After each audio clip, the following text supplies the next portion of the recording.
But that's the long con of this video, isn't it? You come here expecting ponies and I lecture you on comic book superheroes? You've all been duped. Now I won't suffer the same fate as CXCD's Half-Life video. I'm unstoppable. So before this video starts, I just wanted to say that I'm sorry for missing last week's video. I've been working on a side project, school started, I got writer's block, and I got carpal tunnel, so it's just been crazy on my end. And for this video, I wanted to do something special as it's my first full-fledged review of a specific episode of My Little Pony. I thought about talking about what I thought was the worst episode of My Little Pony, but I don't have the energy to yell into my mic and threaten writers like Mr. Enter. So instead, I wanted to talk about what I think is the best episode of My Little Pony. It was quite a challenge to find just one episode that I thought was the best, mainly because each season feels quite different from the last. For example, Season 3 is a very experimental season, and sometimes incorporates a lot of high concepts, while Season 6 is a lot more retrospective and self-deprecating. But I don't want to cheap out and talk about the best episodes from each season. I wanted to find just one, the definitive episode of My Little Pony Friendship is Magic. Some contenders were Best Night Ever, The Perfect Pair, and No Second Prances. But there was one episode that stood out to me the most. The episode that encapsulates everything My Little Pony stands for in the most positive and unapologetic way. And that episode is A Friend Indeed.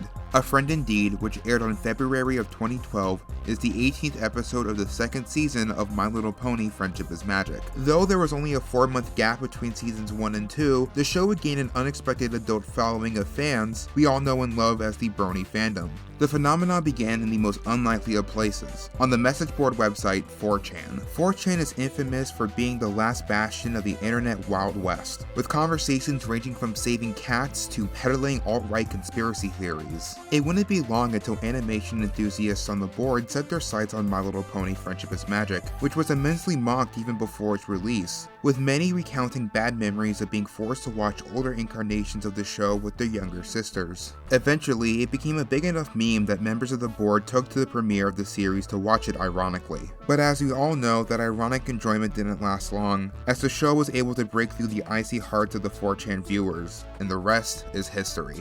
Now most of you watching probably already know this, so what does this have to do with the episode in question? I believe A Friend Indeed is not just a perfect encapsulation of My Little Pony, but also a perfect representation of the Brony experience as a whole. Our episode begins with Pinkie Pie, the most My Little Pony of My Little Pony characters, wearing silly clothes and doing silly dances, and making silly noises that are literally meant to entertain babies, followed by her going out into town and complimenting everyone she sees, putting a smile on their face. Pinkie Pie acts so sweet it could rot a tooth. If you were new to this series, you might begin thinking how juvenile it all is. Maybe you even see it as condescending to the children that could be watching this. Your cynicism is now shot to astronomical levels as you're confronted with the Smile Song, a song whose premise is so painfully simple that the title is no more complex than the word it repeats the most. There is no way this is what the full 22 minutes is. Where's the substance, the nuance? How could anyone enjoy this? These questions swell in your head as the song crescendos. Your whole body cringes and you feel embarrassed for even watching this. Come on and smile.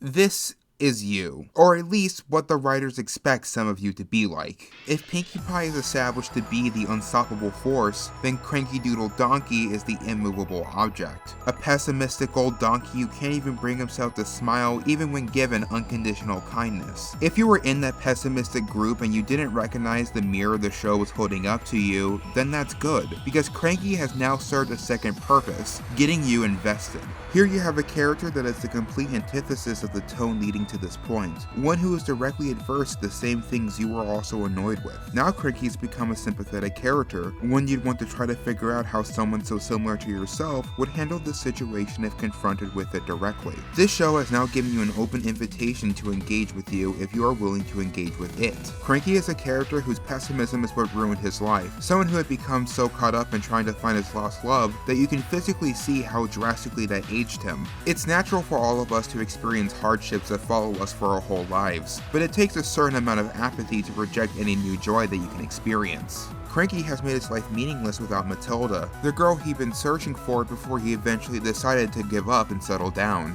A good part about this episode is that it never invalidates Cranky's feelings. Having personal baggage and feeling negative to it is perfectly understandable. I doubt anybody wants to experience their turmoil fondly, but for anything to actually change in his life, he needed a change in mentality. Enter Pinkamena Diane Pie. Pinky was always the odd one out when it came to her Amish-like family. Whilst they were all very mellow people, satisfied with their work and life even if they're very lackadaisical about it, Pinkie Pie was the only one who actively did not enjoy her time on the farm. She loved her family dearly, but it was not the life she wanted to live. When her eyes were opened to the wonders and joys of life through the mystical sonic rain boom, she became a character whose biggest motivation in life wasn't her own self-satisfaction, but to let others experience that same sense of joy she did. A part of that mission is their observance through learning everything about a friend, their likes, their dislikes, and even how many days are left until their birthday. These skills allowed Pinkie Pie to put together clues of Cranky's past without him ever needing to explain to Pinkie Pie why he's so upset. Between the Grand Galloping Gal ticket and the scrapbook that is identical to Matilda's, she made the obvious connections and realized that the two donkeys once knew each other.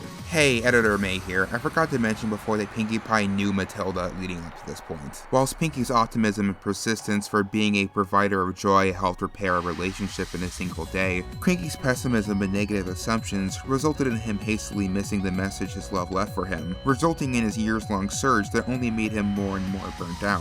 Maybe we've experienced something similar before. I know I have. In more ways than one, it can be so easy to see the glass half empty when you feel like you haven't drinking anything in days. But just as much as this episode doesn't invalidate Cranky for his emotions, it also doesn't treat Pinkie Pie as a saint. If someone just needs to process their emotions, then that's fine, and you shouldn't try to combat them with overbearing kindness, especially if they're not interested. The mistake that Pinkie Pie made is that making Cranky smile started to become personal to her, and not for the sake of helping Cranky, but for her own sense of self-satisfaction, resulting in her only stressing him out more when he was just about ready to settle down on his own. Realistically speaking, Cranky could have moved on his own at this point, and eventually him and Pinkie could have been decent friends. But Pinkie Pie pushed it in such a way that if she hadn't recognized her mistakes and started to show empathy, that Cranky would be the one equine that Pinkie could never make smile. I mentioned before that these two represent the unstoppable force and the immovable object, which really reminds me of the comic All-Star Superman by Grant Morrison, because no one really has an answer for when they meet.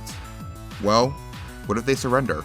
Now that brings us all the way back to the relationship between the show and the viewer. The show has surrendered itself, being the most vulnerable and genuine it can be, and now turns the opportunity onto you. If you ended up finding yourself liking it, that's great. You can revisit the episode and enjoy those opening moments in the iconic musical number with the same amount of enthusiasm everyone who worked on it did. But you don't have to like the show. You don't have to keep watching. But to greet the positivity, joy, and optimism one might experience when watching with invalidation or cynicism makes you the real ass. And that's why I think A Friend Indeed is the best episode of My Little Pony Friendship is Magic. That's all I have for today. Thank you for watching.